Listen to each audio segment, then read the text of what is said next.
Вардар се враќа во Кавадарци. После 120 денови од 21. мај, кога во Кавадарци преку баражот за пласман во првата лига Вардар го победи Скопје и по 2 години успеа да се врати во фудбалската елита во Македонија, вардарците повторно се подготвуваат за пат во градот на грозјето, во градот на виното, каде што за 2 дена, 17 септември, ќе ги одмерат фудбалските сили со домаќинот фудбалскиот клуб Тиквеш. Овој пат станува збор за прволигашка пресметка, за една сурова борба за прволигашки бодови кои се неопходни на двете екипи, а кои на Вардар во оваа ситуација му се многу важни, бидејќи со тоа ќе ја потврди нагорната линија, нагорниот тренд на клубот, на тимот, на фудбалерите и на сето она што се случува околу црвено-црниот Вардаров фудбалски погон. Во изминатите 120 денови од 21. мај до 17 септември црвено-црната локомотива имаше нагорна линија, возеше убаво по нагорна линија, иако се случија многу промени кадровски, како во спортскиот дел, така и во структурите на клубот. И сето тоа е за добро на клубот, за негови подобри резултати, во интерес на вардаровите амбиции кои секогаш се исти: борба за бодови, борба за што повисок пласман, борба за задоволување на верните негови навивачи, не само на кобитите, и на сите оние други кои го сакаат Вардар и кои го следат Вардар. Во една таква конотација, еве се подсетуваме, видовте дел од оваа атмосфера, од овие инсерти на Вардаров тој прволигашки бараж, каде што Кавадарци и стадионот на Тиквеш буквално беа преплавени со црвено-црни знамиња, каде што се пееше легендарната "Море Сокол пие вода" на Вардаров и каде што Вардар убедливо на импресивен начин се врати во првата лига. Тоа е она што го врзува Вардар добро за овој град, за овој амбиент, да кажам. Меѓутоа, Вардар е и нешто повеќе. Со новиот спортски директор Ѓоко Хаџиевски, со новиот шеф на стручниот штаб Александар Васовски и сите други тренерски кадровски решенија во стручниот штаб, и со засилувањата кои се повеќе на број, Вардар направи една компактна целина, направи еден добар тим, и оваа пауза која беше принудна ради обврските на македонската репрезентација и квалификациите за Европското првенство Германија 2024 година,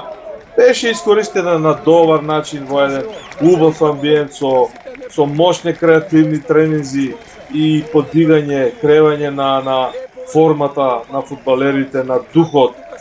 И сето тоа ветува надеж дека повторно Вардар во Кавадарци има реални шанси, има реални амбиции, има реални можности да атакува на победа и да ги освои трите бодови.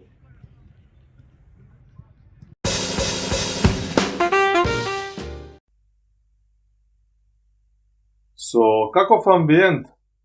со каков елан, во каква атмосфера Вардар му приоѓа на дуелот против Тиквеш во Кавадарци, сведочи самиот факт што вардарците во сабота навечер ќе бидат во карантин во нивната клубска база и најмирно, во еден спокој, во една тимска атмосфера, заедно со сите структури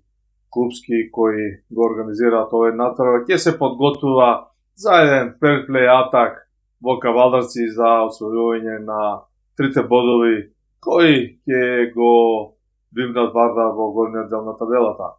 На овај карантин во саботата ќе му претходат 2 тренинга, значи петок предпладне 10 часов на стадионот Борис Трајковски во Маџари и сабота исто така ден пред натпреварот уште еден тренинг, од каде што фудбалерите заедно со стручниот штаб ќе бидат, условно кажано, групирани, спакувани со клубскиот автобус, ќе бидат трансформирани во базата во еден карантин. Тоа е она што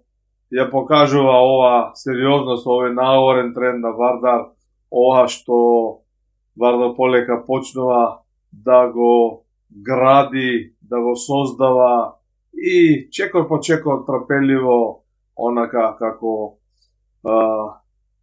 мравките вреден, да го враќа сјајот на клубот, да ја прави таа структура и секако паралелно со тоа да се постигнуваат тие резултати. Во тој контекст,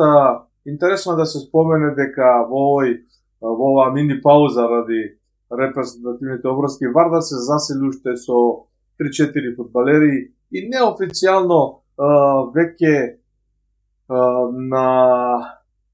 клубската листа за заселување има 10 фудбалери, со што Вардар, условно кажам, избива на прво место според бројот на заселувањата во сезоната 2023-2024 година. Тоа е за спортскиот дел, тоа е за Александар Васовски, Јоко Гаджиевски, за фудбалерите, Дарко Мицевски, капитенот, Гаджа, голманот Гача и целата она фудбалска структура, оние млади момци, искусни, прекалени, строено-црни волци кои ќе атакуваат на трите бодови во Кавадарци. Во продолжение на емисијата малку и за она заднина, клубска заднина, каде што исто така има позитивни најави, позитивни вибрации и добри ветришта за фудбалскиот клуб Вардар.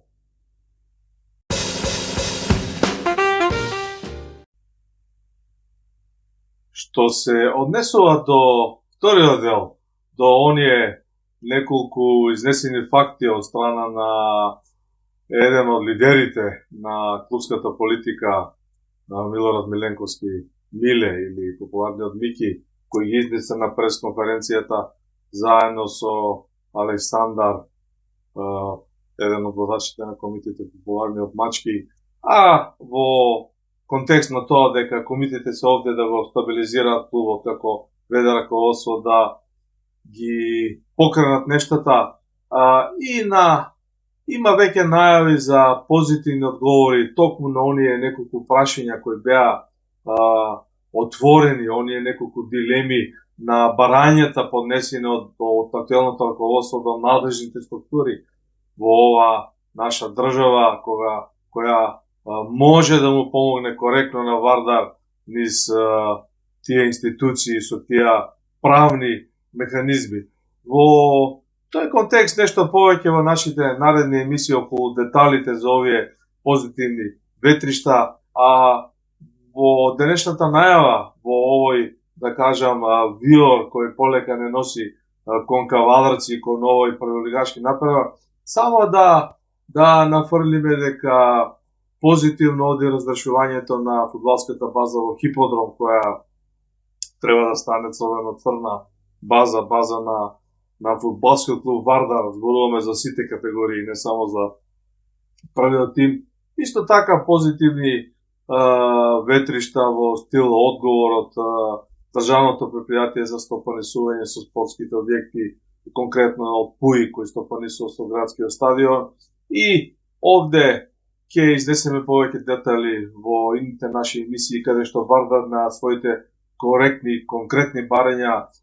полека добива одговор во позитивна смисла дека интенцијата на Вардар е враќање на градскиот стадион, продолжување на таа серија за продажба на претплатните билети и лека полека осварување на тој, да кажам, скриен сон да се наполни градскиот стадион со црната армија и да се игра еден прволигашки натпревар на Вардар пред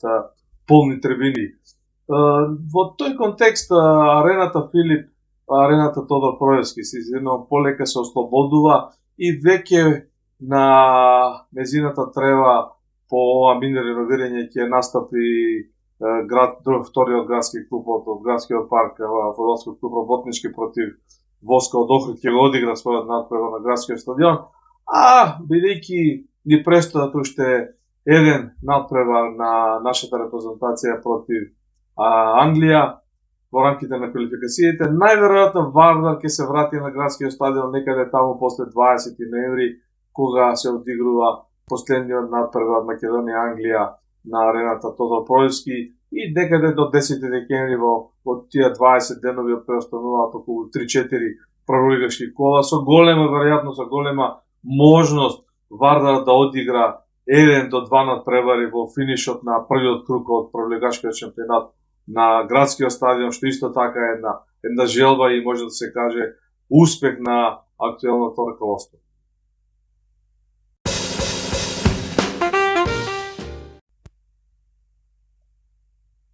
Да финишираме со паролата Вардарците во Кавадарци. Одиве се враќаме на местото каде што се вративме во првата лига пред 120 денови, 21. мај. Најавениот е мини конвој на Вардарови навивачи, 4 до 5 автобуси и можеби 20 на 30 коли, секако во една релаксирана организација, сето тоа клубот ќе го спроведе. Фудбалерите ќе имаат подршка од трибините и тоа е добро. Тоа е добро и ќе настојуваат да го повратат амбиентот од 21. мај, да, иако информациите велат дека Вардаровите навивачи ќе бидат сега на малата трибина, не на она големата која е запоследната за време на баражот, не и се тоа домакинот го одредува. Во секој случај Вардар ќе има подршка, Вардар има добар стартен состав, има сега добра клупа, конкуренцијата е значително зголемена, во таа насока слабки маки ќе имаат и членовите на стручниот штаб, нивниот шеф Александар Васовски, па и спортскиот директор Ѓоко Каџиевски да ги одредат најдобрите. Се на се, сите вардарци, одиме во Кавадарци, по трите вода.